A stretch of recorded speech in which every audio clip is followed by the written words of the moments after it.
Hello friends, Yogiram podcast में आपका स्वागत है। आप लोगों का प्यार, विशेष एंड आशीर्वाद के कारण on high demand we are welcoming our star guest Abhishek Khanna sir. जैसा कि हम सब जानते हैं, अभिषेक सर एक वर्सेटाइल एक्टर है। Sir has share screen with superstar of Bollywood Amitabh Bachchan, Ranbir Kapoor, Anushka, Hrithik Roshan, Salman Khan, Shahrukh Khan, Aamir Khan, Katrina Kaif, MS Dhoni, Kartik Aaryan, Makarand Deshpande, Yami Gupta, Urvashi, Ajay Devgn, Kareena Kapoor, Dayani Shetty and many many मोर। और जब ब्रांड की बात करें तो Airtel, Indigo Paints, Swiggy, NSE, Nutrica oil, Happydent, Onida, Sony, Tide, MTR, CP plus, Kenko, पुल 777। यही नहीं, he has a lot of ad films around 500 plus, short films, serials, web series, web films ETC, Sanju, super 30, dear Zindagi, Bharat, court,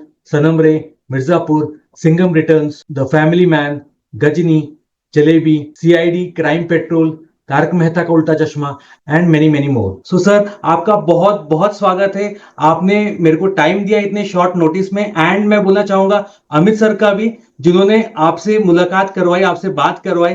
sir, बहुत बहुत thank you आपका sir. Yogesh ji, आपको भी बहुत बहुत धन्यवाद और शुक्रिया जो इस काबिल समझे मुझे और आपके साथ बात करने का मौका मिला, वार्तालाप करने को मिला। और मुझे अच्छा लग रहा है आपसे बात करके। और मैं चाहूंगा कि 2025 भी आपके लिए शुभ हो और अच्छे अच्छे काम करें और आपका खूब नाम हो। धन्यवाद। नहीं sir, thanks to you sir, आपका बड़प्पन है। एंड जैसा मैंने देखा, सोचा कि बड़े बड़े एक्टर्स डाउन टू अर्थ होते हैं, तो सर वैसा ही है। तो सर स्टार्ट करते हैं सर आज का पॉडकास्ट। और बिल्कुल। मेरा पहला सवाल, sir, being an versatile actor, sir आपकी जर्नी कैसी रही शुरुआती दिनों से लेकर अब जब मैं बोलूँ इस पड़ाव तक, आज तक? सर इसके बारे में प्लीज बताइए। बिल्कुल बिल्कुल। सभी लोग इच्छुक होते हैं कि आपकी जर्नी, आप इस फिल्म इंडस्ट्री में आने के पहले आप कैसे कैसे गुजरे हैं, किस हालातों से गुजरे हैं, उसके बारे में बताइए। तो सबसे बड़ी बात यह है कि मैं रहने वाला बनारस का हूँ। वहां से यहाँ तक का सफर काफी उतार चढ़ाव रहा और संघर्ष भी बहुत रहा। जैसे कि आप जानते हैं, मुंबई में हमारे कोई इतने जानकार थे नहीं। पहले पिताजी आए, फिर मम्मी जी आई, फिर हम आए। और इसी दौरान धीरे धीरे हमें लगा कि हम कलाकार बनना चाहते हैं।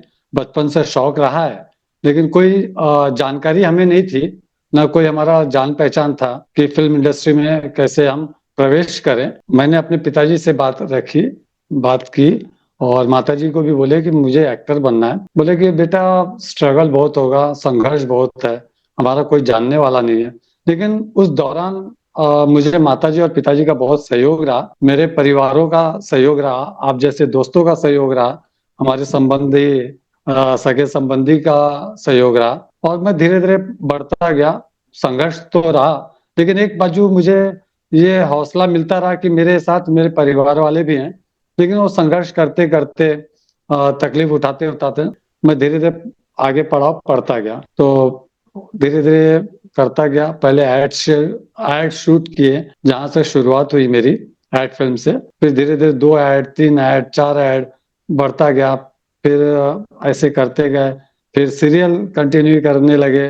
फिर कैमियो सीरियल आते हैं, जैसे CID, crime petrol, fair files, आहट। तो ऐसे करते गए, बढ़ते गए। और सबसे ज्यादा तो देखा जाए तो माताजी और पिताजी का आशीर्वाद है, ईश्वर का आशीर्वाद है, और दर्शक और श्रोताओं का आशीर्वाद है, प्यार है। और इस मुकाम पर हम आज पहुंचे हैं। Great sir, great sir. Sir, इसी कंटेक्स्ट में एक नेक्स्ट क्वेश्चन मैं पूछना चाहूंगा कि सबसे ज्यादा प्रेरणा या मोटिवेशन आपको एक्टिंग लाइन में ही आने के लिए, सर, सबसे ज्यादा प्रेरणा वो कैसे मिली सर? सिर्फ एक्टिंग ही क्यों, जरा ऐसा बोले तो। मेरा 2 शौक था। एक तो या तो डॉक्टर बने, और पढ़ने में थोड़ा इतने अच्छे नहीं थे, एवरेज थे, मतलब ठीक ठाक थे। तो बोले कि एवरेज अच्छा नहीं है, पढ़ाई में थोड़े कमजोर भी हैं। मैं बोला कि फिर डॉक्टर नहीं बनेंगे तो हम एक्टर बन जाएंगे। तो डॉक्टर छोड़ के एक्टर का बचपन से शौक रहा, जैसे कि मैंने आपको बताया। तो वो चलता गया। ग्रेट और ग्रेट सर। प्रेरणा की बात करें तो मेरे माताजी और पिताजी हैं, और जिससे मुझे प्रेरणा मिली है। मेरे पिताजी भी आए थे जब मुंबई में, तो पहले लुक चलता था कि दिखने में कैसे हैं, है ना। पहले ये नहीं था कि भाई चलो आ जाओ आप कोर्स कर लिए हो, तो ऐसा कुछ नहीं। पहले बहुत लोग है ना नहीं जाते थे फिल्म इंडस्ट्री में कि ये अच्छा नहीं है या कोई पसंद नहीं करते थे। लेकिन जब मेरे पिताजी को ये ऑफर आई कि भाई आपको हम हीरो लेना चाहते हैं ऐसा, बोले कि ठीक है। गए, पसंद किए, देखे, डायरेक्टर प्रोड्यूसर से मिले, बोले क्या करना होगा। तो पिताजी को बताया गया कि ये एक्टिंग करना है, फिर जैसे गले लगना, किस करना, रोमांस करना। तो ये थोड़े डर से गए, बोला ये सब हम नहीं करेंगे। पिताजी वापस आ गए, बोले कि हम सर्विस में ही भले हैं और दिखने में सुंदर एकदम, जैसे दिलीप कुमार साहब, राजेंद्र कुमार साहब जैसे, सुनील दत्त साहब जैसे। तो पिताजी बोले कि ठीक है।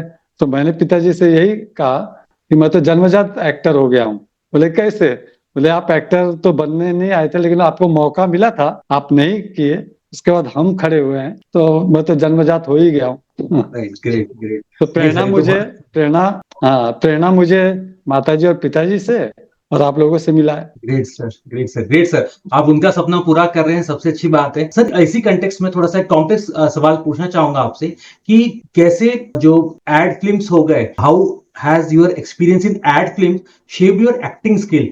एड फिल्म या विज्ञापन फिल्मों से और फिर अभिनय, तो इसको कैसे आकार मिला वो जर्नी? या जैसे अपन बोलते हैं बहुत बार एक स्टीरियोटाइप बन जाता है कि अच्छा नहीं कॉमेडी है तो कॉमेडी है ऐसे, तो सर वैसे कैसे अलग अलग वर्सेटाइल वो सर कैसा हो, इसके बारे में प्लीज बताइए सर। बहुत ही सुंदर सवाल किया आपने योगेश, और बहुत ही अच्छा लगा मुझे ये सब पूछने के लिए।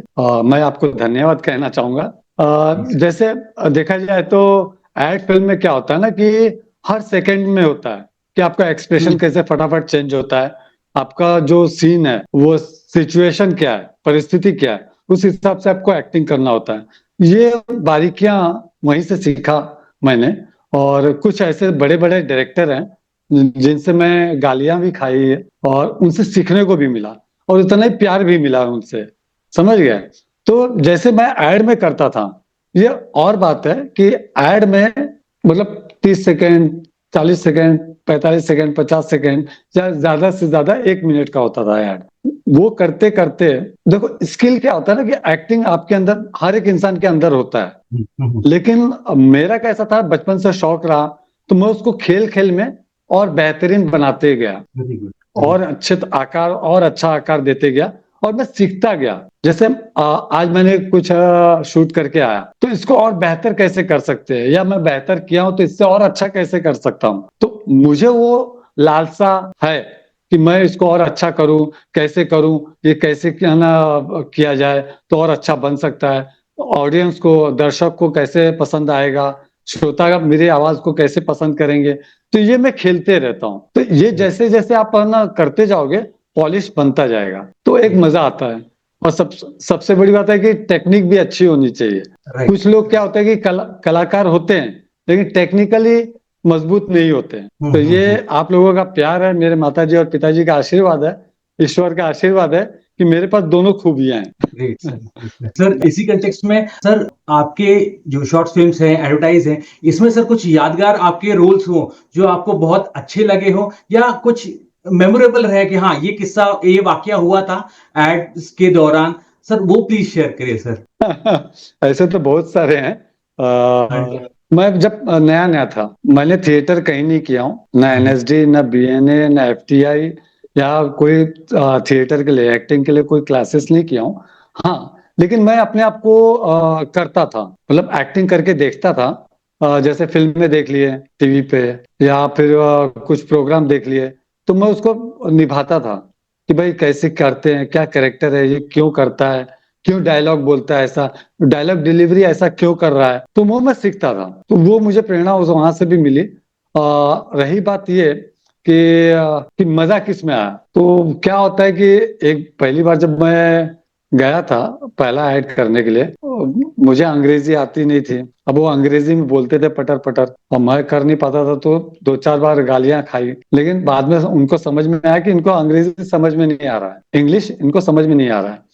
तो मैं बोला सर मुझे अंग्रेजी समझ में नहीं आ रहा है, आप हिंदी में समझ जाइए। तो जब वो समझाए तो मैं फटाफट करने लगा। बोला अरे तो पहले बोले होते ना।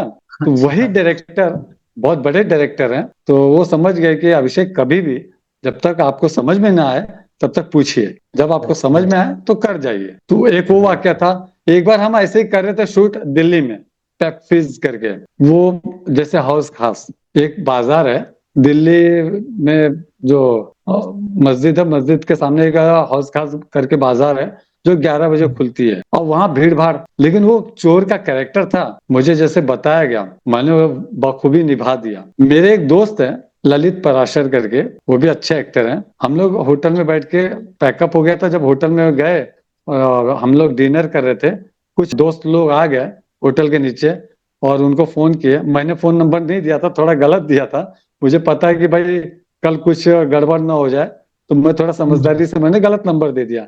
लेकिन जो ललित भाई थे उन्होंने असली नंबर दे दिए। जब हम खाना खा रहे तो कुछ दोस्त आ गए कि सर पार्टी करते हैं ना, हम आ रहे हैं आपके होटल में, तो मैं थोड़ा सा घबरा गया था, तो मैं बोला ललित भाई ऐसे नहीं करते, कल भी शूट है, थोड़ा बच के चलते हैं, इंसान का कोई भरोसा नहीं। तो वो थोड़ा माहौल ऐसा हो गया था कि हम लोग भी थोड़ा घबरा गए थे और बोले कि यार अभिषेक भाई अच्छा किया कि बचा लिए। तो पार्टी करते हैं तो वो अलग बात हो जाती है, या तो आप फ्री रहें या आपके जानकार में रहें या आपके दोस्त रहें तो बात अलग होती है, चलो भाई खाने की पार्टी कर लिए, चलो भाई घूमने चले गए। अब हम उनको जानते नहीं, क्राउड में थे, तो अब क्या कल कुछ हो जाए तो फिर इसका जवाबदारी कौन लेगा? प्रोडक्शन हाउस तो हमको बोलेगा ना सर हमारी जवाबदारी है कि हम आपको ले आए। तो वो थोड़ा बहुत अजीबो गरीब वाक्या हो गया था। बहुत सारे किस्से हैं, अगर वो बोलने लगे तो आपका पॉडकास्ट भी बहुत बड़ा हो जाएगा। नहीं नहीं सर, चलेगा, जैसे जैसे आपके टाइम के हिसाब से ऐसा कुछ बोलेंगे तो अच्छा ही लगेगा। नहीं, moving to the next question, अब तक आपका सबसे पसंदीदा फिल्म रोल कौन सा था और क्यों? ये तो बहुत अच्छा है मेरे लिए कि मेरा नसीब भी बहुत अच्छे तरीके से चल रहा है और मैंने एक कैरेक्टर को पकड़ के नहीं बैठा हूँ। यहाँ तक कि फिल्म इंडस्ट्री वाले भी जानते हैं कि अभिषेक खन्ना एक ऐसा एक्टर है कि उसको एक कैरेक्टर में बांध के नहीं रख सकते, और मैंने हर जगह अलग अलग कैरेक्टर निभाया हूँ और लोगों को पसंद भी आया। जैसे हर एक ऐड में आप देखो, कभी पेंटर बन गया, कभी चोर बन गया, कभी झाड़ू वाला बन गया, कोई मिडिल क्लास का बन गया, कोई लोअर क्लास का बन गया, कभी हलवाई बन गया, मतलब हर एक कैरेक्टर निभाया हूँ। वैसे सीरियल में भी देखा जाए तो भूत बन गए, कभी क्रिकेटर बन गए, कभी वकील बन गए, कभी डॉक्टर बन गए, कॉमेडी कर लिए, कभी सीरियस कर लिए, कभी इमोशनल कर लिए। तो मेरा वो देख के लोगों को पसंद आया और इससे मुझे अलग अलग काम मिलता गया और अलग अलग कैरेक्टर भी करने लगे और लोगों को भी अच्छा लगा, पसंद भी आया तो करते गए। अभी एक मैंने फिल्म किया हूँ, आर्ट फिल्म है, उसका नाम है मटरा प्रसाद। उसमें एकदम आर्ट फिल्म है, जैसे श्याम बेनेगल सर जी हैं, पहलाज नीलानी सर जी हैं, सुजीत सरकार जी हैं, जैसे दिग्गज लोग वो आर्ट फिल्म की तरफ ज्यादा होते हैं। तो उन्होंने अभी एक फिल्म, हमने कलकत्ता के एक डायरेक्टर हैं तन्मय नाग जी, बहुत अच्छे डायरेक्टर हैं, बहुत अच्छे राइटर हैं, उनकी एक फिल्म की है मटरा प्रसाद। उसमें इमोशनल है, सीरियस है, बहुत अच्छा है, सिचुएशनल, थोड़ा हंसी भी है, गुदगुदाया भी हूँ, तो नोक झोंक है, बहुत अच्छा है। तो ये आप लोगों का प्यार है, आप लोगों की दुआएं हैं, आशीर्वाद है श्रोताओं की और दर्शकों की कि मुझे वैसा प्यार देते गए, आशीर्वाद देते गए, आगे बढ़ते गए। Great sir, great sir. Sir इसी कंटेक्स्ट में एक टेक्निकल सवाल पूछना चाहूंगा कि आप कैसे अलग अलग डाइवर्स रोल आप कैसे तैयार होते हैं, या वो जो चुनौती है, क्योंकि बहुत बार जैसा मेरा प्रीवियस सवाल भी था कि बहुत बार एक्टर को बांध दिया जाता है एक ही इसमें, अच्छा कॉमेडी है तो कॉमेडी है, या ये पर्टिकुलर रोल ही इनको फिर आगे मिलते हैं। सो वो अलग अलग रोल करने की जो चुनौती रहती है, अलग अलग रोल करना, तो उसके लिए सर मतलब वो आप कैसे हैंडल करते हैं सर? ये भी एक अच्छा सवाल आपने पूछे, बहुत ही बेहतरीन है ये सवाल। जैसे कि एक्टर, मैं अपनी बात करता हूँ कि जैसे आपको लगा कि भाई कॉमेडी कर रहे हैं, मेरे पास कभी कभी स्क्रिप्ट आ जाता है इमोशनल, तो मैं अपने आप को चैलेंज करता हूँ कि मैं ऐसा कर सकता हूँ या मैं सीरियस कर सकता हूँ। मैं अपने आप को मतलब सोचता हूँ, निखारता हूँ, समझता हूँ, फिर परखता हूँ, फिर करता हूँ। तो लोगों को भी ये पसंद आता है। कुछ लोग एक्टर होते हैं ना, यार ये सीरियस है मैं नहीं कर पाऊंगा, या इमोशनल है मैं नहीं कर पाऊंगा, या समझो कॉमेडी करता तो कॉमेडी करूंगा, या एंग्री मैन बनना चाहता तो एंग्री मैन ही बनूंगा। तो आपके ऊपर डिपेंड करता है कि आप कैसा करना चाहते हैं। आप जब करके दिखाओगे तो लोगों को समझ में आएगा कि ये भाई सब कुछ कर सकता है। समझे मेरी बात? कि आप जब करने लगोगे ना, जब दिखाओगे तो आपको भी समझ में आएंगे, आपको भी समझ में आएगा कि अरे हाँ यार, अभिषेक खन्ना जी तो अच्छा भी करते हैं, ये भी करते हैं, इमोशनल भी करते हैं, सीरियस भी करते हैं, तो यार इनको ये भी रोल दिया जाए। तो लोग ऐसे राइट। ऐसे करते गए और मेरा काम देखते गए। ये अच्छी बात है कि लोग मुझे पसंद करते थे और चाहते थे कि अलग अलग किरदार भी करे, और मैं वैसा उतारता भी था।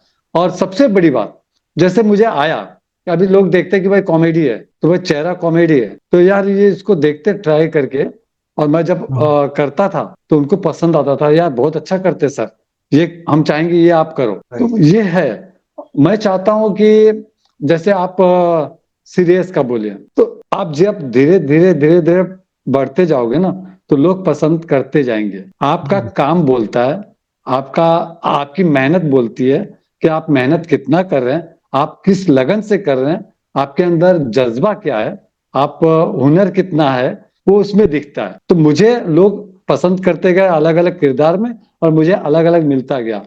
मैं जैसे आप बोले कि आपको पसंद किसमें ज्यादा आपको खुशी हुई, मैं हर एक किरदार को चाहता हूं कि अच्छे से निभा जाऊं, और मैं उसको खेलता हूं। मुझे हर एक किरदार में मुझे खुशी महसूस होती है, चाहे इमोशनल हो, चाहे सीरियस हो, चाहे कॉमेडी हो, चाहे एकदम गुस्से वाला हो, या चाहे निगेटिव हो, मुझे मुझे पसंद आता है, मैं उसमें खेलता हूँ, मुझे खुशी होती है। जब ये आप करने लगोगे ना, तो आपको भी मजा आएगा।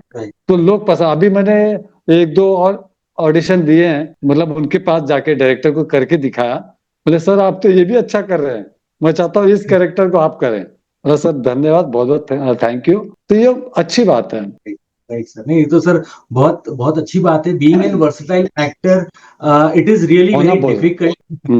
बिल्कुल सही है, क्योंकि वर्सेटाइल मतलब होता है कि हर एक कैरेक्टर को आप जज करें, समझें, और उसी को उसी मुताबिक, उस किरदार के मुताबिक आप उसको पर्दे पे उतारें। राइट।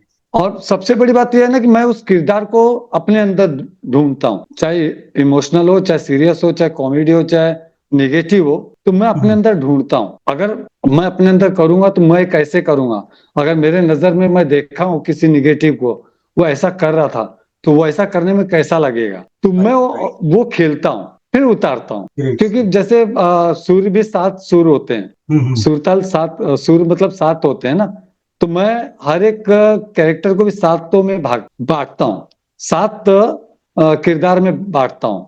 जैसे 7 सुर होते हैं, वैसे मैं हर एक किरदार में 7 भाग देता हूँ कि इसको ऐसे नहीं, ऐसे ऐसे नहीं, ऐसा कैसे कर सकते हैं।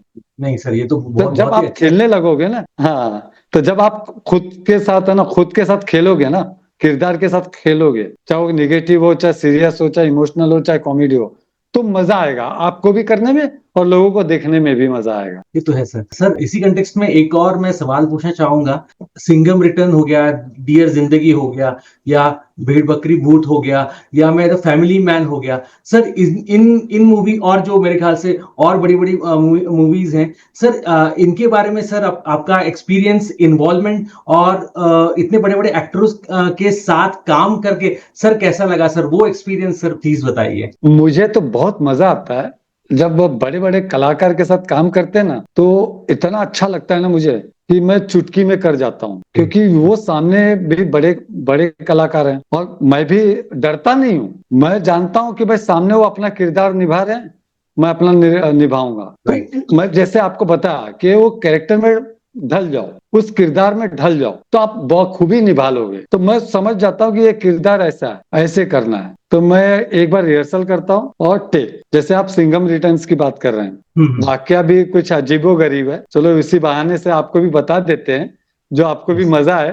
क्या होता है ना, हर एक दिन, हर एक सीन, हर एक शॉट, जिंदगी में हर एक पल, वो चाहे आपकी जिंदगी में हो, चाहे मेरी जिंदगी में, आपका भले प्रोफेशन हमारे एक्टिंग से ना हो, लेकिन आपका जो भी प्रोफेशन है वो आपको ज्यादा सिखाती है। जैसा मेरा प्रोफेशन है एज अ कलाकार, तो मेरे जो प्रोफेशन में मुझे बहुत कुछ सिखाता है, समझ गए। तो जब मैं एक दिन शूट किया, हुआ नहीं शूट, तो मैं सोचा यार ये सीन मेरे साथ होगा कि नहीं होगा, एक जहन में बातचीत चल रही थी। फिर दूसरे दिन शूट हुआ तो मैं थोड़ा लेट पहुंचा, तो उनके एसोसिएट डायरेक्टर हैं, बहुत अच्छा नाम है, गिधि मैम, वो बेचारी इंतजार कर रही थी, मैं अलग दिशा में चले गया था। जहाँ पहुंचना था वहां से कम 15-20 मिनट दूर चले गया था। जब उनको पता चला तो बोला मैं तो यहाँ आ गया हूँ। अरे अभिषेक जी आप पीछे आइए, आप उल्टी दिशा में चले गए हो। तो बोले कि जी। उल्टी दिशा में चले गए तो वापस रिवर्स आइए, पीछे आइए। मैं जब पहुंचा तो एक तो घबराया हुआ सा था, क्योंकि रोहित शेट्टी जी एक इतने बड़े डायरेक्टर और इतना बड़ा टीम, समझ रहे हैं आप, और मैं कहाँ और कहाँ, अजय देवगन सर और ना करीना कपूर मैम, समझ रहे हैं। तो ये थोड़ा एक डर था कि मैं लेट हो गया हूँ। तो विधि मैम बेचारी गेट पर ही खड़ी थी, मैं जैसे ही क्रॉस करके दौड़ के जा रहा था, बोले अरे अभिषेक जी शाम, आराम से, कोई जल्दबाजी नहीं है। बोला मैम ऑलरेडी 1 घंटा, ना 1.5 घंटा लेट हो गया हूँ, चलो पहले सीन करते हैं। बोले नहीं नहीं, पहले आप चाय पानी करिए, नाश्ता करिए। इतने अच्छे लोग होते हैं जो प्रोडक्शन हाउस में भी, और बड़े बड़े प्रोडक्शन हाउस भी बहुत अच्छे लोग होते हैं, और इंसान भी बहुत अच्छे होते हैं, डायरेक्टर अच्छे होते हैं, है ना। तो वो बोले कि नहीं आप पहले नाश्ता करिए, चाय पानी करिए, फिर आगे सीन करेंगे। तो मैं जल्दबाजी में फटाफट नाश्ता किया, चाय पानी किया। अब जहन में बात चल रही है, वैनिटी वैन में गए, मेकअप दादा थे, ड्रेसमैन थे, एक बड़ा सा वैनिटी था मेरे लिए स्पेशली। तो उनका एक अच्छा है कि हर एक एक्टर के लिए अलग अलग अलग ना वैनिटी देते हैं, और ट्रीटमेंट भी बहुत अच्छा। तो मेकअप दादा, ड्रेसमैन, स्पॉट वाले भी खड़े थे। मैंने किया, ड्रेस वेस हुआ सब, फिर जाने लगा तो एडी साथ में थे, पीछे वो चल रहे थे, आगे मैं चल रहा था। तो जैसे मैं सीढ़ी से उतर रहा हूँ और जैसे आप बैठे हैं, और मैं सिर झुकाए और जहन में बात चल रही थी कि यार आज रोहित जी आज मुझे डांट देंगे और मेरी हालत खराब है। तो मैं ऐसे ही देख के ऐसे देखा, और मैं उनके इशारे में ऐसे किया, नमस्कार सर, बस इतना ही। तो जैसे आप हंस रहे हैं वैसे उन्होंने हंस के जवाब दिए। तो मैं बोला अरे धन्यवाद भगवान कि रोहित शेट्टी जी भी खुश है मेरे काम से, मतलब मेरे व्यवहार से। तो राइट। आए, मुझे समझाए, मैं बोला सर ठीक है करते हैं। तो मेरे साथ एक उनके प्रोडक्शन वाले थे, हम लोग बोला कि सर एक रिहर्सल करते हैं, जब समझा दिए पूरे सीन, ले एक रिहर्सल करते सर। तब तक अजय सर भी आ गए थे और करीना मैम भी आ गई थी सेट पे, और अपने पोजीशन पे जहां पर उनको खड़ा किया गया था वहां खड़ा किया गया था। और मैं वहां से मतलब छुपा हुआ हूँ, और मैं दौड़ते हाँ, हुए कार आता के हूँ पास। और बोलते, हाँ उनके पास आता हूँ और उनकी खिल्ली उड़ाता हूँ, टोंट मारता हूँ। ऐसा कुछ था हाँ। सीन। जब वो करते करते और मैं उनको क्रॉस करके रोहित सर जी के पास पहुंच गए, तो बोले अभिषेक आपकी हीरोइन और हीरो तो यहाँ खड़े हैं, आप यहाँ तक चले आए। तो जो हंसी हुई थी उन्होंने सेट पे, सब हंसने लगे। तो बोले अभिषेक वापस से एक रिहर्सल। नहीं सर एक करते हैं, जो मुझे चाहिए था मुझे टेक्निकल मिल गया है। और जो वन टेक किया हो ना सर, योगेश जी आप Perfect. इतना इतना जो वन टेक किया हो ना, अजय सर आके खुद मेरे पेट पे मारे, और करीना मैम भी बोली कि बहुत अच्छे एक्टर हैं। और उन्होंने बोले कि रोहित जी को बोले कि पूछो अभिषेक को लगा तो नहीं। तो जब रोहित जी। सर ने बोले कि अभिषेक, बोला हाँ सर। बोले कि करीना मैम पूछ रही हैं आपको लगा तो नहीं। बोला नहीं मैम, बहुत बहुत धन्यवाद, thank you sir. Ajay sir को भी थैंक यू बोला, रोहित सर को भी थैंक यू बोला। ये होता है प्यार। तो ग्रेट। आप अपने आप को भी कलाकार समझेंगे, और आप अपने आप को उस किरदार में ढाल देंगे, तब आप कर पाएंगे। वो चाहे कोई भी एक्टर हो, कोई भी बड़ा एक्टर हो, कोई भी बड़े कलाकार हो, लेकिन वो अपना कलाकारी दिखा रहे हैं तो आप भी अपना कलाकारी दिखाइए। वो अपने मतलब कैरेक्टर को, किरदार को लेके चलते हैं, तो आप भी अपने किरदार को लेके चलोगे ना, तो इसमें दो राय नहीं है कि जो सीन है ना उभर के आएगा, बहुत अच्छा सीन हो जाता है फिर। राइट। ऐसे तो बहुत सारे वाक्य हैं। तो और मैंने उस किरदार को अपने में ढाल लिया था। जब मैं मिलने गया था तो रोहित शेट्टी सर जी बहुत खुश हुए, बहुत तारीफ किए, उनके जो जीओपी सर थे वो भी तारीफ किए, और मतलब पूरी टीम मुझे बहुत तारीफ किए, बहुत प्रशंसा की मेरे बारे में, बहुत अच्छा लगा। तो बहुत अच्छा है। ऐसी जलेबी फिल्म कर रहे थे तो महेश भट्ट साहब बैठे थे, हमारे दो कलाकार थे, उनको वो किरदार समझा रहे थे, वो बराबर समझ नहीं पा रहे थे। तो मैं ऐसे थोड़े से मुस्कान के साथ ऐसा हंस दिया, तो बोला अभिषेक तुम समझ गए। बोला हाँ सर। बोला करके दिखाओ। तो करके दिखाया, बोले तुम करो ये। तो वो कैरेक्टर भी मुझे करना पड़ा, उनका भी लाइन ग्रेट। मुझे लेना पड़ा। ये होता अरे है। नहीं sir, moving to the next question. Social media और एक्टिंग प्रोफेशनल की अगर मैं बात करूं आज के टाइम पे, तो कितना सर आपके हिसाब से कितना इम्पैक्ट पड़ा? और इवन कोविड की भी अगर मैं बात करूं तो कोविड के टाइम पे भी बहुत सारे लोग सोशल मीडिया पे बहुत ज्यादा एक्टिव हो गए थे, छोटे बड़े सारे एक्टर्स रील्स में या शॉर्ट्स में। सो सर इसका सर कैसे आपको लगता है कैसा कितना इम्पैक्ट है सोशल मीडिया का? इस पे आपने दो बातें पूछे कि कोविड के यस। बाद से, कोविड से ही कि लोग है ना सोशल मीडिया पे आ गए, है ना, कि जैसे फिल्म इंडस्ट्री और सोशल मीडिया का जो इम्पैक्ट क्या पड़ा है। तो सबसे बड़ी बात तो ये है कि आज की जिंदगी ऐसी हो गई ना कि भागदौड़ की हो गई। ना किसी को आराम मिल रहा है, ना किसी को अपनापन मिल रहा है, ना किसी को प्यार मिल रहा है। जो व्यवहार है वो कहीं बिछड़ता जा रहा है, कहीं अपनापन टूटते जा रहा है। तो मेरा ये मानना है कि आप जितना बिजी रहेंगे, आप अपने आप को बिजी रखेंगे, समझो ठीक है, कोविड के समय तो सबकी हालत खराब थी पूरी दुनिया की, तो लोग बोले कि हम अब बिजी कैसे रहें, हम अपने आप को कितना व्यस्त रखें, है ना। तो उन्होंने सोचा कि चलो दो फायदे होंगे, एक तो हम व्यस्त रहेंगे, दूसरा वहां से कमाने का एक जरिया होगा, तीसरा यस। हम एक्टिव रहेंगे लोगों के साथ, राइट राइट। हम हंसेंगे भी, रोएंगे भी, लोगों से मिलेंगे भी। एक जो हम कोविड में जैसे हम किसी से मिल नहीं सकते थे, तो एक ये जरिया में हो गया कि हम जैसे आप वीडियो कॉल पे बात कर लिए, हम आपसे बात कर लिए, मिल लिए, कुछ जानकारी आपसे लिए, कुछ जिंदगी के बारे में आपसे पूछे, हमने अपनी जिंदगी के बारे में पूछे, ये हो गया। अच्छा, और हमारे फिल्म इंडस्ट्री में क्या हो गया था, एक थम्स सा गया था हमारे क्या पूरे दुनिया में, है ना। राइट। तो हम बोले कि और कोई भी कलाकार, चाहे वो खेल से हो, चाहे वो शिक्षा से हो, चाहे वो फिल्मी दुनिया से हो, चित्र नगरी से हो, तो जो भी इंसान है वो चाहते कि हम एक दूसरे को देखें। राइट। जैसे जानवर भी होता है ना, एक दूसरे को देखता है तो खुश होता है, हम भी इंसान है तो हम एक दूसरे को देखते हैं तो खुश होते हैं कि भाई हाँ चलो, राइट। हाय कैसे हैं आप, हालचाल कैसे हैं। तो ये अपनापन लगता है। तो ये इम्पैक्ट इसलिए पड़ा कि मैंने जैसे आपको बताया, सोशल मीडिया सबसे बड़ी बात, तो हम व्यस्त हो गए, बिजी हो गए, हम आप से और आप हमसे कनेक्ट हो गए, जुड़ गए। दूसरा, हमें इनकम सोर्स मिलने लगा, और जैसे हम कलाकार हैं तो हमारा वो पॉलिश होते रहा एक्टिंग में, ये फायदे हुए हैं। हाँ, ये और बात है कि सोशल मीडिया एक अलग चीज है, और हमारा जो फिल्मी दुनिया हुआ एक अलग अलग सा बैकग्राउंड है, एक अलग चीज है। हम जैसे फिल्म किए तो एक झटके में करोड़ों लोगों से मिल लेते हैं। सोशल मीडिया में कैसे, हम खोलेंगे तो दिखेंगे, एक के बाद दूसरा दिखेंगे, है ना। हर चीज वही है, हम एक एक करके जाएंगे सोशल मीडिया में। और हम जैसे फिल्मी दुनिया वाले हैं, हम थिएटर में रिलीज हुए या समझो ओटीटी पे रिलीज हुए, कई करोड़ों लोगों के साथ हम जुड़ जाएंगे एक साथ फिल्मी दुनिया में। जैसे हम कलाकार हैं, तो अगर हमारा ओटीटी पे रिलीज होता है वेब सीरीज या वेब फिल्म, है ना, या समझो थिएटर में रिलीज होता है फिल्म, तो हम एक साथ जुड़ जाते हैं सबके साथ। और सोशल मीडिया पे एक के बाद एक जुड़ते हैं, और फिर जाके वो एक कायनात बन जाता है। बस इतना फर्क है दोनों चीज एक ही, जुड़ना, मिलना, आपसे मुलाकात करना, बातचीत करना, हम आपके बारे में जानकारी लें, आप हमारे बारे में जानकारी लें, बस यही चीज है। Right sir.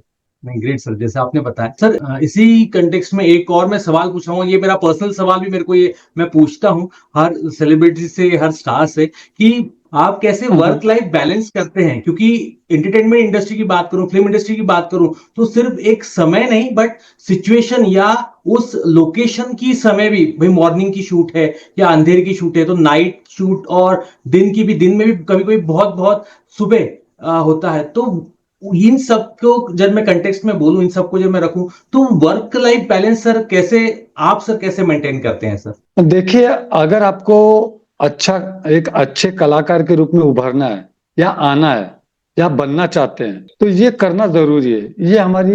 ये हमारी कर्म पूजा है, ये हमारा प्रोफेशन है, हम इसको कला है, या ये हमारी कला है, कहना चाहे तो ये हमारी कला है। हम कला की पूजा करते हैं, है ना। हम कला की पूजा करेंगे तो आप हमें चाहेंगे, आप हमें पसंद करेंगे कलाकार की, न कि इंसान की, कलाकार की, समझ गए। तो मैं कला की पूजा करूंगा, वो चाहे रात का वक्त हो, चाहे दिन का हो, चाहे एकदम सुबह का हो, भोर का हो, या अर्ली मॉर्निंग का, मैं उसको पूजा के रूप में लेता हूँ। वो हमारे भगवान है, इसलिए भगवान है कि मैं आपके दिल में बस जाऊं। मैं चाहूंगा कि आपको खुशी दूं, आपको हंसाऊं, आपके दुख दर्द को मैं ले लूं, मैं आपके अंदर खुशियां डालूं, बांटूं, लोगों को प्यार दूं। ये मेरी पूजा है या ये मेरा कर्म है। तो कला को भी मैं अपने पूजा या मेरे कर्म के हिसाब से देखता हूँ। तो ये मुझे कोई जरूरत नहीं है। मैं बीच में एड फिल्म भी कर रहा था, सुबह 7 का शिफ्ट, फिर मैं शाम को छूटता था, फिर मैं रात को वेब सीरीज करने जाता था, फिर सुबह छूटता था, फिर बाद में वापस वो एड फिल्म करने जाता था, फिर वापस रात को शिफ्ट वही वेब सीरीज करने जाता था। ऐसे में 3 दिन लगातार सोया भी नहीं हूँ, ओहो। क्योंकि मैं अरे वाह। अपने काम को पूजा के, अपने कर्म को पूजा की तरह लेता हूँ। जी।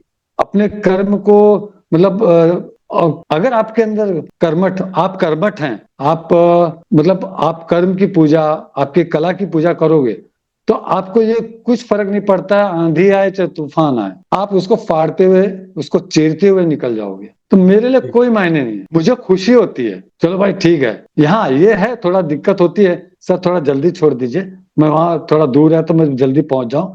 दोनों तो बैलेंस करते हो। अगर आप राइट। अच्छे इंसान हो और राइट। आप अच्छे कलाकार हो, तो हर एक डायरेक्टर, हर एक प्रोड्यूसर, हर एक प्रोडक्शन हाउस आपको प्यार देता है, सम्मान देता है और आपकी मदद भी करता है। ग्रेट और सर, नहीं ये जानते तो हैं ग्रेट। तो जैसे हाँ। आप अगर अपने कर्म को महानता देंगे, आप अपने कर्म की पूजा करेंगे, तो आपके लिए भी समय कोई मायने नहीं रखता है। वैसे हम कलाकारों के लिए भी समय कोई मायने नहीं रखता है। हाँ, जैसे कभी शूट नहीं रहा तो हम आराम से उठते हैं, अगर शूट रहा तो हम जल्दी उठते हैं, जल्दी उठने के बाद पूजा पाठ करते फिर निकल जाते हैं अपने काम पे। समझ गए? राइट। तो ये होना चाहिए, क्योंकि सबकी डोर ऊपर वाले के हाथ में है, तो उनको भी याद करना जरूरी है। आप अपने माताजी और पिताजी का आशीर्वाद लीजिए, वो सबसे बड़े भगवान है।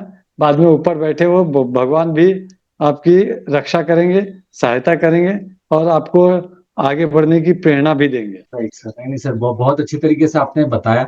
और सुन के भी बहुत अच्छा लग रहा है कि ये चीजें होती हैं, ये कॉम्प्लेक्सिटी होती है सर। होते हैं। Going to the next question, being a face, being a brand ambassador of Indigo Interior Paint, sir वो पल कैसा था सर? हाँ, ये तो अच्छा है कि न मेरी शक्ल है न सूरत है, लेकिन मैंने कहा ना कि आपके अंदर कला होना चाहिए, है राइट ना? राइट आप राइट। इंसान अच्छे होने चाहिए। आप जिसमें आप कार्यरत हैं, जिस फील्ड में आप हैं, आप उसको अच्छे ढंग से, अच्छे तरीके से और अच्छे अच्छी लगन से, वो पूजा के हिसाब से हो चाहे कर्म के हिसाब से हो, कर जाए तो आपको सफलता मिलेगी। समझ गए? राइट। तो जैसे मैं इंडिगो पेंट कर रहा था तो मुझे पेंटर का दिया गया था, तो मैं कुछ सोचता हूँ कि कुछ हट के करूँ कि लोग मेरे जैसा न कर पाए। मैं चाहता हूँ कि कुछ हट के करूँ, अगर करने भी जाए ना तो वो थोड़ा कर ना पाए, कोई मुझे ही बुलाए, तो एक थोड़ा चालाकी भी रखनी पड़ती है। मैंने उसमें कुछ अलग सा कर गया, लोगों को पसंद आ गया, अब क्लाइंट को भी पसंद आ गया, सबको पसंद आने लगा, ऑडियंस को पसंद आने लगा, मतलब दर्शक को भी पसंद आया, श्रोताओं को भी पसंद आया। तो बोले कि यार पेंटर तो बहुत कमाल का है, इसी को बढ़ाते हैं। तो फिर ऐसे मैंने कम से कम 20-21 एड में भी ब्रांड एम्बेसडर रहा हूँ और रॉयल्टी भी लिया हूँ। हाँ, ग्रेट ग्रेट। तो इंडिगो पेंट वाले ने भी मुझे पसंद किए। उनके जो क्लाइंट हैं बहुत अच्छे इंसान है, हेमंत जालान जी बहुत अच्छे इंसान है। बोले कि मुझे पेंटर चाहिए तो अभिषेक खन्ना ही चाहिए, मुझे और कोई नहीं चाहिए। तो ये उनका प्यार है। जैसे 20-21 और ब्रांड में मैं ब्रांड एम्बेसडर रहा हूँ और रॉयल्टी लिया हूँ। तो ये उनका बड़प्पन है क्लाइंट का कि मुझे चाहिए तो अभिषेक खन्ना जी ही चाहिए। तो ये उनका प्यार है, उनका बड़प्पन है, तो एक ब्रांड बन जाते हैं हम। सबसे हाँ बड़ी सर। बात ये होती है कि दर्शक और श्रोता मेन वही है भगवान, जो हमें पसंद करते हैं और इस मुकाम पर पहुंचाते हैं। नहीं ये तो आपने एकदम सही कहा, काम बोलता है और वो यूनिकनेस ही बोलती है और वही आपको बाकी सबसे अलग और ऊपर लेके जाती है, मुकाम पे लेके जाती है। ये तो बात एकदम सही है सर।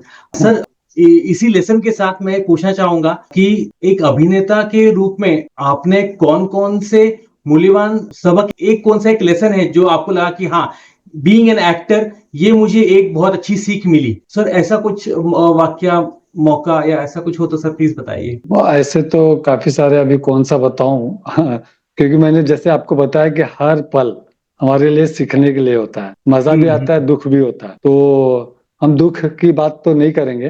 कभी कभी क्या होता है ना कि हमें पता नहीं होता, जैसे कि अभी कोई स्टार बैठे हैं, वो उनका नाम नहीं लूंगा, बहुत पहले की बात है, वो रैपर थे वो। तो हम एक वेब सीरीज कर रहे थे, तो कुछ बातें हुई तो मैंने प्यार से पूछ लिया कि दिल बच्चा होता है, गाना सुने होंगे, दिल बच्चा हाँ है हाँ हाँ। जी। तो सबका दिल बच्चा होता है, तो हम थोड़े भावुक हो गए। तो हम तो उनसे बोले कि सर आपके साथ एक सेल्फी लेते हैं। तो थोड़ा वो अटपटा सा बोल दिए, चीट से अच्छा गए अच्छा। थे। तो मैं बोला कोई बात नहीं सर, ये आपका प्यार है, हम चिढ़ते नहीं। तो ये दुख वाली बात थी कि यार चलो भाई, फिर दोबारा कभी उनसे बोला नहीं कि हमको एक सेल्फी चाहिए। और कहीं कहीं खुशी भी होती है, तो सामने से आकर एक्टर बोलते हैं कि बहुत अच्छा एक्टर है सर, मजा आता है, आपका नाम क्या है? तो दिल एकदम खुश हो जाता है, छाती चौड़ा हो जाता है। और ऐसे बड़े बड़े एक्टर भी हैं, सलमान सर, सलमान खान जी, शाहरुख खान जी, आमिर खान जी, ऋतिक रोशन जी, जैसे रणबीर कपूर जी, रणवीर सिंह जी, मतलब जो अच्छे इंसान होते हैं। ऐसे बहुत सारे एक्टर हैं जिनके साथ मैंने काम किया हूँ, Ajay Devgan sir, Kareena ma'am, Anushka Sharma ma'am, but ऐसे काफी एक्टरों के साथ जैसे किए हैं। तो देखो, सबसे बड़ी बात है ना, आप अपने आप को उस किरदार में लेके जाइए जिसको निभाने के लिए आपने वहां पर खड़े हो, जो निभाना चाहते हो। जैसे आपको बताया गया है, डायरेक्टर ने आपको जिस हिसाब से बताया गया उसको निभा लो, तो आप अच्छे एक्टर और अच्छे इंसान हो गए, तो लोग आपको राइट पसंद करेंगे ही, है ना।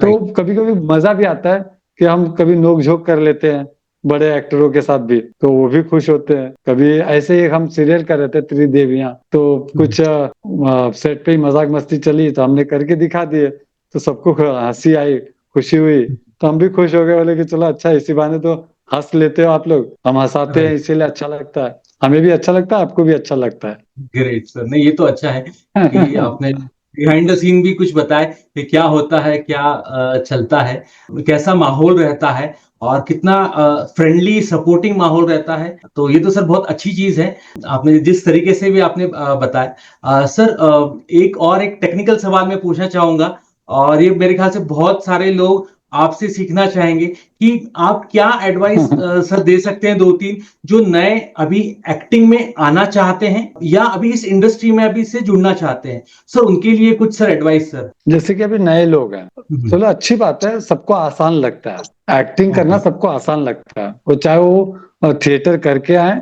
और ना आए। उनको लगता है कि हम्म। भाई अभिषेक खन्ना जी भी फेमस हो गए, यार जल्दी हो गया, लेकिन जो वक्त लगा है ना वहां से शुरू से लेके राइट। यहाँ तक आने का, मेहनत। वो हम राइट जानता हूँ, राइट। वो हम जानते हैं, है ना। मैं जानता हूँ उस चीज को, तो लोगों को आसान लगता है। जैसे अभी आपको क्रिकेटर बनना है, लेकिन वो जो दौर चलता है शुरुआत से लेके वहां तक का, वो बेचारा उस बंदे को पता है कि वो वक्त कैसे गुजरा, क्या क्या हालातें आई हैं, क्या क्या तकलीफें उठाई हैं, वो उसको पता है। उनको सिर्फ लगता है ये एक तो हमारी फिल्म इंडस्ट्री ग्लैमरस है, हम्म। चकाचौंध, है ना। तो उनको ये आसान लगता है। राइट। नहीं, अच्छी बात है, आप कलाकार आइए, कलाकार बनिए, या क्रिकेटर बनिए, चाहे जो भी आपको पसंद है, या संगीत में हो, चाहे म्यूजिक डायरेक्टर हो, चाहे गीतकार हो, चाहे गायक बने, कुछ भी हो, वो अपनी अपनी पसंद है सबकी। लेकिन उनको करना भी चाहिए, अगर आपकी इच्छा है तो करिए। लेकिन जो बच्चे पढ़ते हैं, सबसे पहली बात कि आप अपनी पढ़ाई पूरा करिए। आप जो आपके माताजी पिताजी चाहते हैं कि आपको इंजीनियर बनना है, आपको इंजीनियर नहीं बनना, आपको डॉक्टर बनना है, तो आप अपने हिसाब से डॉक्टर की तैयारी करिए। एक जो पैर है ना आपका, एक जमा लीजिए, जिससे कि फिल्म इंडस्ट्री में आने के पहले आपका एक पैर जमा रहे। ओके। Film industry right. नसीब की बात है, हम्म। क्रिकेटर बनना नसीब की बात है, समझ गए। लेकिन राइट। आपका नसीब तो पहले से बन चुका है पढ़ाई के मामले हम्म में, तो आपको ये पता है कि भाई मेरा एक पैर जमा हुआ है, अगर मैं फिल्म इंडस्ट्री में जाता हूँ, या क्रिकेटर बनना चाहता हूँ, या फुटबॉलर बनना चाहता हूँ, या मैं गायक बनना चाहता हूँ, वो साइड में करते रहिए, चलेगा, लेकिन पढ़ाई मत छोड़िए। और अगर जॉब करते तो जॉब भी करिए, और पार्ट टाइम ये करिए, है ना। और जो बंदा पहले से वो थिएटर कर रहा है, पढ़ा लिखा है, कुछ भी है, ठीक है, आप प्रयत्न करिए। देखिए, आप मेहनत नहीं करेंगे तो आपको मालूम नहीं पड़ेगा।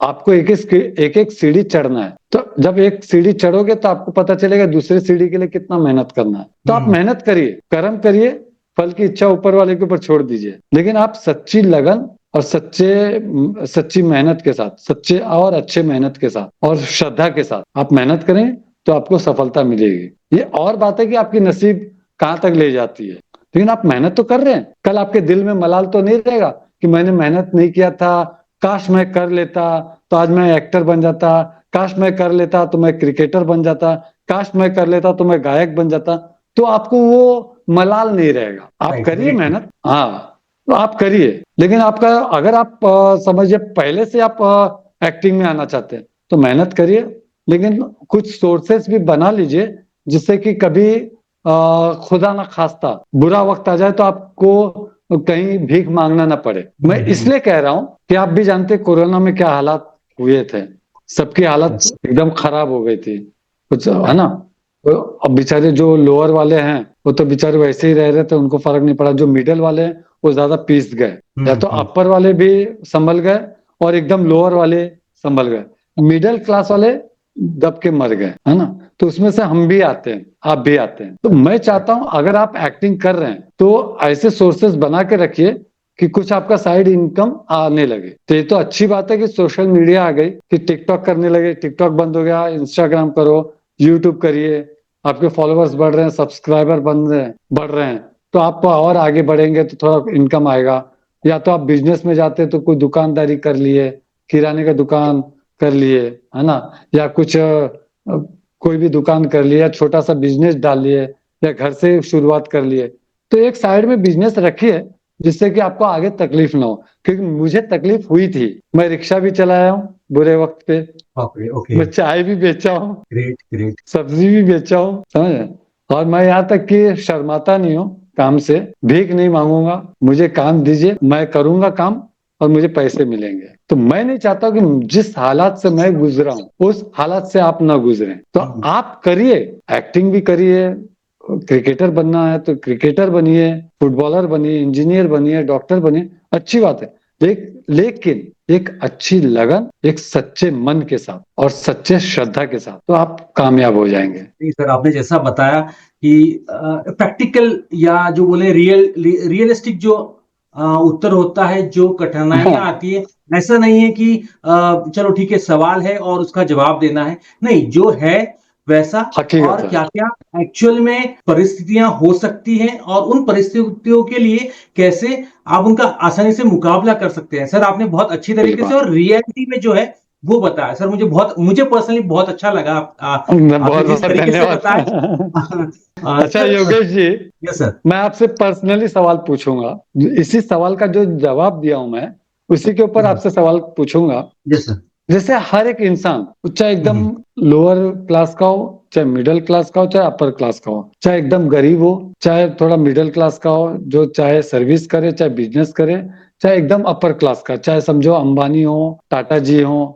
है ना, चाहे मुकेश अंबानी हो, चाहे अडानी हो, चाहे कोई भी हो, बड़े बिजनेसमैन की भी बात करता हूँ, हैं तो हम इंसान ही। राइट। जैसे उनके पास सुख आता है तो दुख भी आएगा, दुख आता है तो सुख भी आएगा। सिर्फ उनको एक सुविधा क्या है कि उनके पास पैसा है, समझ गए। लेकिन न उस दुख को मिटा सकते हैं, न सुख को खरीद सकते हैं, चाहे कोई भी हो, राइट राइट चाहे राइट। हम हो, चाहे आप हो, चाहे लोअर क्लास का हो, चाहे मिडिल क्लास का हो, चाहे अपर क्लास का हो, चाहे कितना भी अमीर हो, वो दुख को मिटा नहीं सकता, सुख को खरीद नहीं सकता, है ना। तब ये वन लाइन में आप समझ गए। Yes sir. तो इसीलिए सबसे बड़ी बात है कि आप इंसान अच्छे बनो, राइट। सबकी मदद करिए, जो हो सके सबको प्यार दीजिए, खुशी दीजिए, तो आपकी झोली में भगवान भी खुशी देगा। ये तो बात एकदम सही है सर। क्योंकि दिन के बाद रात आता है, रात के बाद दिन आती है ना। तो ये हकीकत है, समझ गए। मेरा ये मानना है कि जब मेरे पिताजी और मम्मी जी थे तो बचपना भी था, और बड़े हो गए तो भी बचपना था, क्योंकि माताजी और पिताजी के सामने हम तो भी बच्चे ही रहेंगे, चाहे हम 80 साल के हो जाए, चाहे 100 साल के हो जाए। Right right. माँ बाप के सामने तो हम बच्चे ही हैं, लेकिन एक खुशी होती है कि हमारे माताजी पिताजी हैं, तो हम खुशी भी उस हिसाब से मनाते थे। लेकिन जैसे जैसे मुझे समझदारी आने लगी तब मुझे समझ में आया कि भाई ये खुशी इतने ही पल के लिए, दुखी भी इतने ही पल के लिए, तो क्या रोना राइट। और क्या हंसना। नहीं सर, एकदम एकदम सही चीज आपने बताई कि इंसान जब एक जोक के लिए दो बार नहीं हंसता तो एक गम के लिए दो बार क्यों रोए। सर ये तो आपने बहुत अच्छा बताया सर। हाँ, क्योंकि हमारे पास सर। कुछ नहीं है, न सुख है न दुख है, न जस है न अपजस है, न जीवन है न मृत्यु है, ये सिर्फ ऊपर वाले के हाथ में है। राइट और घमंड राइट। किस चीज का करें हम योगेश जी, वेरी सब ट्रू दिया हुआ वेरी ट्रू। उनका है ना। आज हम घमंड करेंगे, कल हमारे पास नहीं रहेगा तो आप ही बोलेंगे देखो कल घमंड कर रहा था। ऐसे उदाहरण राइट। तो आपको बहुत मिला होगा कि कल क्या थे और आज क्या हो गए। तो बराबर सर, यस। हाँ, इसलिए आप हमेशा, ये कलयुग है, आप जो दोगे ना वही मिलेगा आपको। तो आप बराबर खुशी सर, दोगे तो आपको खुशी मिलेगा। आप दुख, आप ना लोगों को दुख करोगे तो आपको दुख ही मिलेगा। वेरी ट्रू इसलिए आप सर, ये तो है चाहे सर। चाहे दुश्मन हो, अगर दुश्मन आपको तकलीफ दे रहा है या कुछ गलत बोल रहा है या आपके बारे में खराब बोल रहा है, कोई नहीं, आप चुप रहिए शांति से। समय बुलवाता है, इंसान बुरा बराबर। नहीं होता, तो समय राइट। बुलवाएगा उससे। यस सर, ये तो है सर। सर, इसी कंटेक्स्ट में एक और सवाल पूछना चाहूंगा। ये भी बहुत कॉमन सवाल है और इम्पोर्टेंट भी। Being an actor, being an entertainment line में, मीडिया लाइन में आप हैं, सो आप कैसे फिजिकल और मेंटल फिटनेस, सर आप स्पेसिफिकली जब मैं आपकी बात करूं तो आप कैसे मेंटेन करते हैं? क्योंकि इस लाइन में यस, खाना पीना और बहुत सारी चीजें, फिटनेस, मेंटल फिटनेस भी और फिजिकल फिटनेस भी, ये बहुत जरूरी है। बिल्कुल, ये बहुत अच्छी बात है। जैसे एक तो होता है कुदरती देन, हम्म। भगवान का आशीर्वाद, है ना। तो मेरा जो ढांचा है, मेरे जो शरीर की, जो मेरे शरीर की बनावट है, ये ऊपर हम्म। वाले ने दी है। हम्म। और भगवान जो भी कुछ देता है किसी को भी, ये उनकी मंजूरी है, राइट। उनके हिसाब से बना हुआ है। वो चाहे आप हो, चाहे कोई भी हो, चाहे पशु हो, चाहे पक्षी हो, चाहे कोई भी हो, भगवान उसी को उसी हिसाब से बनाया है। तो भगवान ने भी मुझे उसी हिसाब से बनाया है। मैं कुछ भी खा लूं, मुझे हजम हो जाता है, मैं बढ़ता नहीं हूँ। हाँ, मैं अवॉइड करता हूँ, मुझे हम्म। पसंद नहीं है बर्गर, पिज्जा, मोमोज, ये सब मुझे पसंद नहीं है। या जैसे हम्म। पाव हो गए बेकरी के, वो मैं ज्यादा पसंद नहीं करता हूँ, कम खाता हूँ, है ना। तो मैं घर का खाना ज्यादा खाता हूँ। बेस्ट। और होटल का कभी कभार परिवार के साथ गए तो खा लिए, लेकिन कभी कभार, हमेशा नहीं। आप घर का जितना ज्यादा खाएंगे, हेल्दी खाएंगे, समझ गए। आप जितना बाहर का खाएंगे, वो ना ताजा होता है, हम्म। ना अच्छा होता है, राइट। ना पौष्टिक होता है, समझ गए। तो राइट मेरा सर, ये राइट। मानना है, मेरा सभी से ये कहना है, मैं उनसे चाहूंगा कि ये आप लोग करिए। आप हेल्दी रहेंगे, स्वस्थ रहेंगे और मस्त रहेंगे, एकदम मस्त रहेंगे, खुश रहेंगे। आप घर का खाना ज्यादा खाइए, आपको जो खाना है। जैसे हमारे घर में जब हमारे पिताजी थे, माताजी थी, तब भी हमारे घर में बनता था। जैसे वड़ा पाव हो गया, सैंडविच हो गया, पानी पूरी हो गया, सेव पूरी हो गया, भेल पूरी हो गया, चाइनीज भेल हो गया, है ना, बनाना है तो, राइट। है ना। और वो हमारे घर में ही बनता है, चाहे नॉनवेज हो गया चाहे वेज हो गया। हालांकि राइट। अब तो नॉनवेज छोड़ दिए सभी लोग ने और वेज करते हैं। लेकिन मेरा ये मानना है, जो नॉनवेज खाते हैं ज्यादातर घर का ही खाइए, वेज खाते तो भी घर का खाइए। क्योंकि हमें ये नहीं पता कि होटल में जो नॉनवेज है कब का होगा, चाहे वो राइट चिकन हो सर। चाहे मटन हो चाहे वो फिश हो, वो कब का होगा क्या पता, है ना। राइट। इसलिए पहले के लोग है ना ताजा खाते थे, हम्म। घर का खाते थे, और पहले होटल का नहीं खाते थे। कभी कभार है ना घूमने चले गए तो खा लिए, है ना। तो वो स्वस्थ और मस्त रहते थे। आज भी आप करिए तो आप शरीर से स्वस्थ रहेंगे।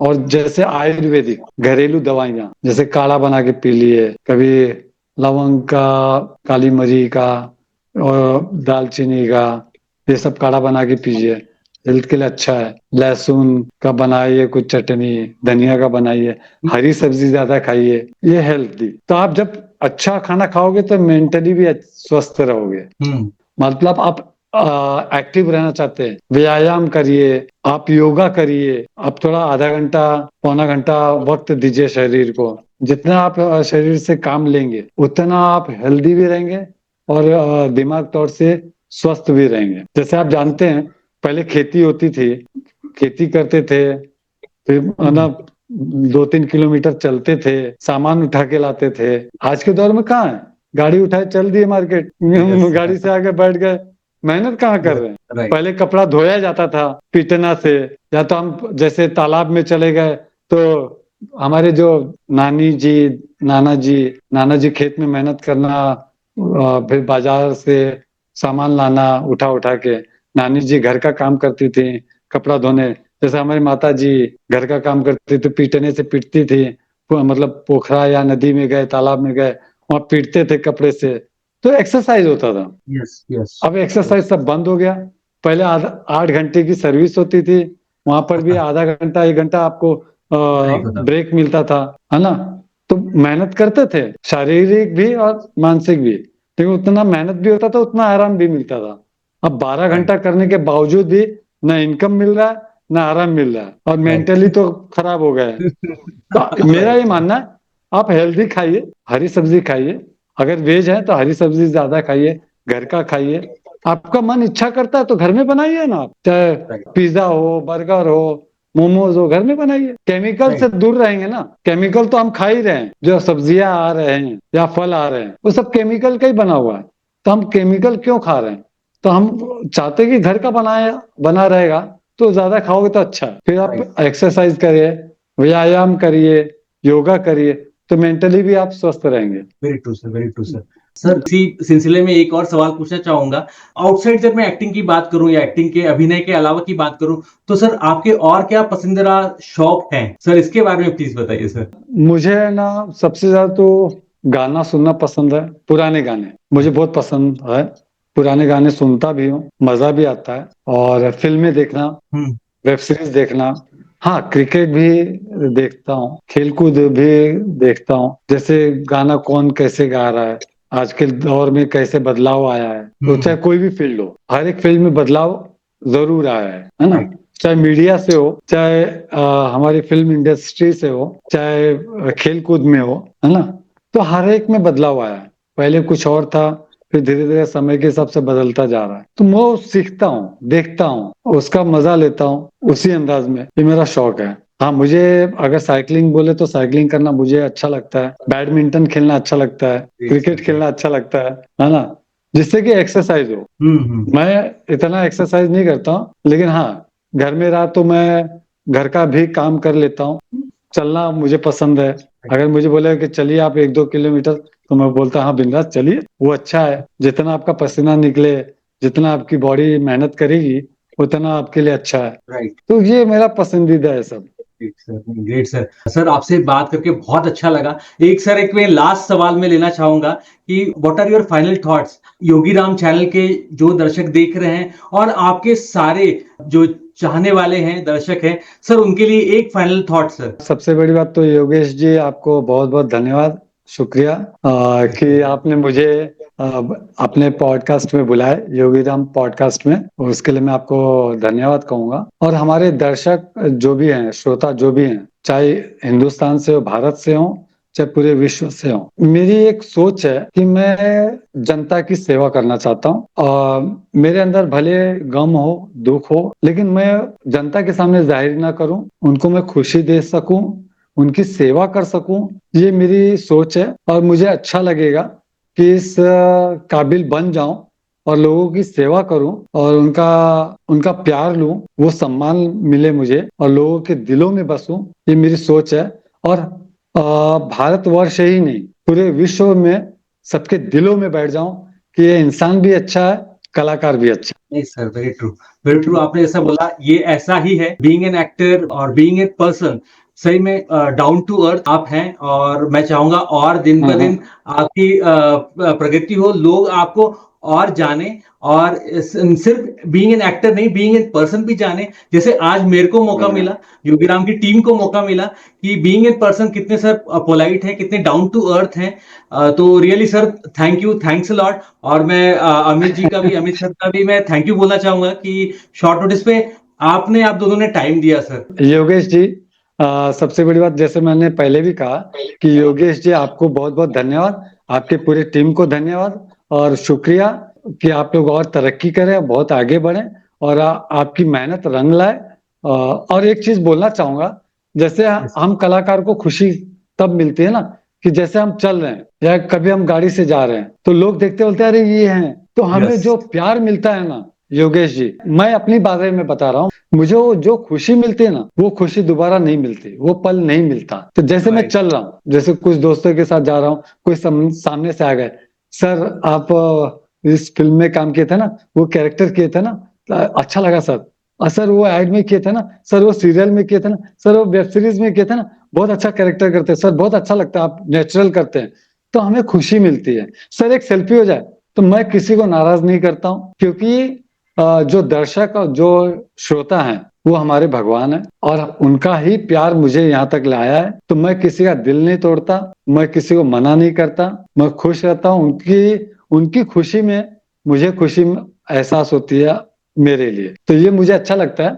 तो मैं चाहूंगा कि आपके जरिए पूरे भारतवर्ष में, पूरे पूरे विश्व में आपका भी नाम हो, आपका भी डंका बजे, और साथ में हम भी आपके साथ हैं, हम जनता के साथ में ऐसे आगे प्यार मिलता रहे और सम्मान मिलता रहे। बहुत बहुत धन्यवाद योगेश जी, आपको जी और सर, आपके बहुत पूरी टीम को।